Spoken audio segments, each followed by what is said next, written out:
Person ఏం చేశాడంటే 2025లో ఇంకో 20 lakhs తీసుకొచ్చి గోల్డ్ మీద ఇన్వెస్ట్ చేశాడు అనుకుందాం. ఫర్ ఎగ్జాంపుల్గా 10 grams అప్పుడు ఎంత ఉండే, 2025లో ఎంత ఉండే, 1 తులం 57,000 ఉంది కదా. సో 57,000కి 20 lakhs ఇన్వెస్ట్మెంట్ చేశాడు కదా. సో మొత్తం 35 తులాస్ అయితే అతను కొనుక్కోవచ్చు అనమాట.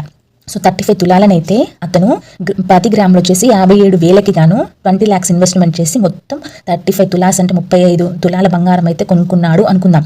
సో 1 year గ్యాప్ అయిపోయింది కదా. 2026 జనవరి వచ్చేసింది. సో అప్పుడు 10 grams గోల్డ్ ఎంత ఉందో తెలుసా? సో 10 grams అంటే 1 తులం వచ్చేసి 1,35,000 అయిందండి. సో మీరు ఇక్కడ చూడండి, 57,000 ఉండేది కాస్త 1,35,000 అయిపోయింది అనమాట 10 grams. 35 తులాస్ 2025లో కొనుక్కున్నాడు కదా. సో ఇప్పుడు తనకి ఎంత అయింది, 1,35,000 వేసుకుంటే మొత్తం 47,25,000 అయితే ఇప్పుడు అమ్ముకున్న తనకి హ్యాండ్ ఓవర్ చేస్తారనమాట. సో ఎంత ఇంప్రూవ్ ఉందో ఒకసారి మీరు చూడండి. 35 తులాస్ కదా. సో 20 lakhs పెట్టి 2025లో ఇన్వెస్ట్ చేశాడు. సో ఎంత అయింది, 47,25,000 అయింది కదా.